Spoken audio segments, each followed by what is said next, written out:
Israel ने 7 अक्टूबर 2023 के बाद जब हमास का सफाया करने के लिए गाजा पर जमीनी हमला किया था, उस वक्त ये कहा गया था कि गाजा जिस जमीन पर बसा हुआ है उसमें हजारों सुरंगें हैं, जिनमें हमास के लड़ाकों ने इजरायली बंधकों को छिपा कर रखा है।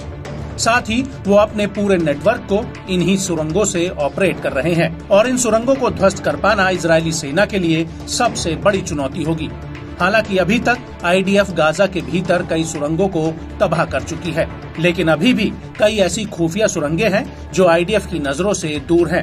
और अब इसी कड़ी में हमास ने टेलीग्राम पर एक वीडियो रिलीज किया है। ये वीडियो राफा के तल अल सुल्तान इलाके का बताया जा रहा है, जहां पर हमास के लड़ाके एक बिल्डिंग के नीचे सुरंग में खोदते हुए नजर आ रहे हैं। इसके बाद ये इस सुरंग को अल बहार स्ट्रीट की सड़क के बीचों बीच छोड़ देते हैं। बता दें कि इस रास्ते से होकर इजरायली सैनिक गुजरते हैं।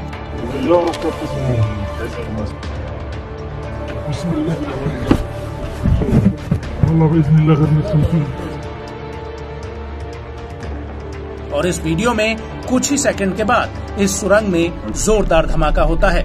दरअसल धमाका होने से पहले आईडीएफ का एक टैंक इस सड़क पर आता है और उसके तुरंत बाद सुरंग में ब्लास्ट हो जाता है, जिसकी चपेट में ये टैंक आ जाता है। दरअसल अल कासिम ब्रिगेड के लड़ाके इस सुरंग में भारी मात्रा में विस्फोटक लगा देते हैं और जैसे ही आईडीएफ का मरकावा टैंक यहाँ से गुजरता है, सुरंग में रखा बारूद फट जाता है। अल कासिम का कहना है कि इस धमाके में टैंक का चालक दल मारा गया है। आपको बता दें कि हमास ने न सिर्फ राफा में आईडीएफ को तगड़ा झटका दिया है, बल्कि जेनिन में भी 27 जून 2024 की रात को हुए एक धमाके में आईडीएफ के एक 19 साल के स्नाइपर कमांडर सार्जेंट इयाल शाइनीस की मौत हो गई है और इस धमाके में 16 सैनिक घायल हुए हैं। इजरायली सेना के रेडियो का कहना है कि पहला विस्फोटक नामे टाइप आर्मर्ड व्हीकल में फटा। इजरायली सेना का कहना है कि शुरुआती जांच में ये पता चला है कि 2 विस्फोटक कम से कम 1.5 मीटर की गहराई में दबाए गए थे, जो कि इजरायली सैन्य वाहन के वहां से गुजरने के दौरान फट गए। और इसी दौरान अल कासिम और अल कुद्स ब्रिगेड की जेनिन में इजरायली सैनिकों के साथ सीधी भिड़ंत भी हुई। इसका एक वीडियो भी सामने आया है, जिसमें आईडीएफ का एक हेलीकॉप्टर उड़ता हुआ नजर आ रहा है।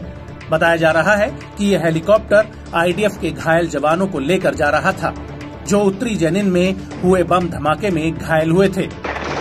बड़ी बात यह है कि इस हमले से पहले इजरायली सेना ने जेनिन के कालिकिलिया गवर्नेट, बेथलेहम और हेब्रोन में छापेमारी की थी। इसके अलावा रामल्ला के केंद्रीय इलाके में भी आईडीएफ ने कई रेड मारी थी और इस कार्रवाई से पहले 26 जून को आईडीएफ ने दक्षिणी हेब्रोन में 7 बिल्डिंग्स को ध्वस्त कर दिया था। इस दौरान अल इसवैया में आईडीएफ ने आंसू गैस के गोले छोड़े थे और बमबारी की थी।